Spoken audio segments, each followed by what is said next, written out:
Tomorrow's News Tonight. Our feature story tonight comes from tomorrow's Good Weekend. It's called Tough Mother. And it's about someone you will have seen on television, perhaps on Australian Story or 60 Minutes, Geraldine Cox, who has been running orphanages in Cambodia for many years. It's by Sue Williams, and she joins us now on Nightlife. Hello, Sue. Hi, Sarah. She's quite a character, Geraldine, but she's been having a terrible time of late that you met her in. That's right, absolutely. I mean, she's an amazing woman. I think most Australians would recognise her for her really vivid red hair, and she always wears a chopstick through a bun in her hair, and she's always been quite a big woman. But now she's actually changed an awful lot, and I think a lot of it is to do with the problems that she's been facing over the last few years.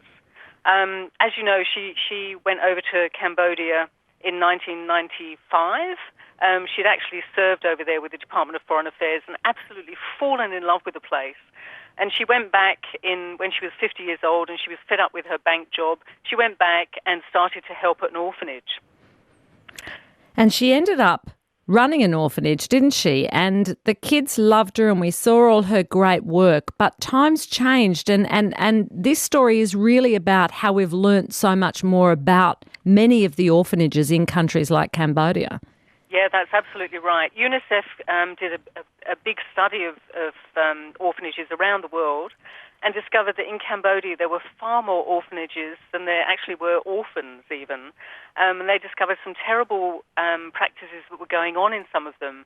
There were lots of orphans, well, so-called orphans in orphanages who actually had parents still living, and they were put there by the parents to try and earn some money from the parents, from well-meaning tourists from Australia and from all over the world who go over there and donate money to the orphans. Yeah.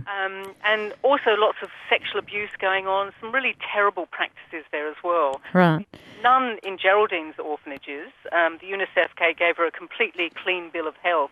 But the problem was in lots of other bad orphanages, and I think the smell about bad orphanages kind of enveloped all the orphanages in the country. Right, and this has meant that people are rightly questioning about orphanages and the role they play, but it meant, even though hers were good, that a lot of the money's dried up and the support. That's right. As a result of all the bad publicity, her support dropped by 30%, and nearly all her donations come from Australia. Because, you know, that's where she's from, that's where she's built her reputation. But they plummeted by 30%, and suddenly she was faced with, you know, how can I actually feed all these kids who are really dependent on me?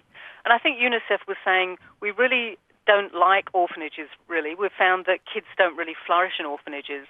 But you kind of have to look at her orphanages and look at how she's devoted to her kids and look at how the kids are really blossoming under her care to see that, you know, there's no one rule that suits everybody. Her kids are obviously doing incredibly well. Lots of them are now at university, and lots, you know, some of them have disabilities, some of them are HIV positive, some of them just won't be able to find a home anywhere else. Yeah.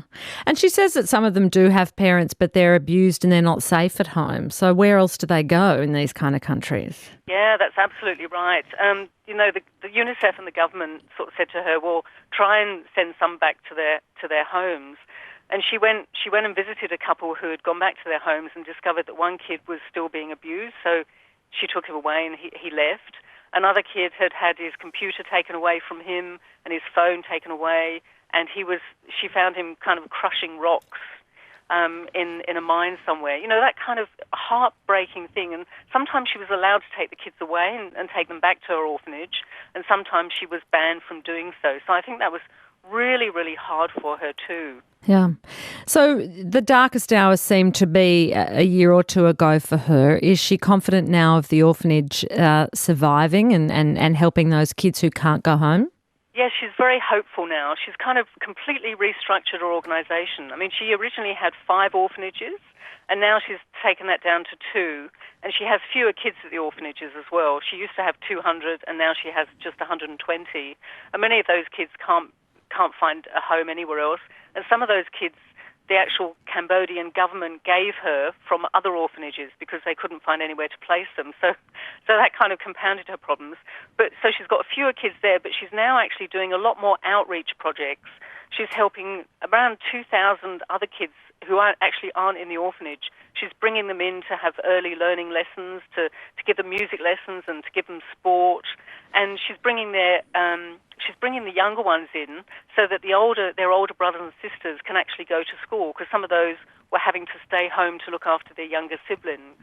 So she's kind of really changed things around, and she's doing very well, and she's very hopeful that things are recovering, but she's hopeful that things will recover to their previous level, really, as well. Yeah, well, it's kind of good, though, that 40% of the corrupt orphanages have closed down, and so you can have greater faith in those survived now, those that are surviving, given there's greater scrutiny in some ways. Absolutely. Yeah. Absolutely. But I guess it's always hard for her because, just having to raise money on her own. I talked to Ray Martin, who's a huge admirer of her, and he was saying that she's very much like Fred Hollows in the really charitable work she does. But Fred, when he ran out of money, he'd just say to somebody, go and get me some bloody money. Whereas Geraldine, it's all up to her. She's the one who kind of comes back to Australia and goes around with a begging bowl, asking people to donate. She went on her first holiday a couple of years ago in Queensland, and that was the first time she'd been on a holiday for something like 20 years. And she was talking to somebody when she was on holiday, and they asked her what she did. So she started talking about the kids, because whenever she talks about the kids, she gets really, really animated. And in the end, that person ended up giving her $75,000. So that was really helpful too. She's never on holiday. You can read more about Geraldine Cox in Sue Williams' story in The Good Weekend tomorrow. It's called Tough Mother. Thank you so much, Sue. Oh, thanks, Sarah.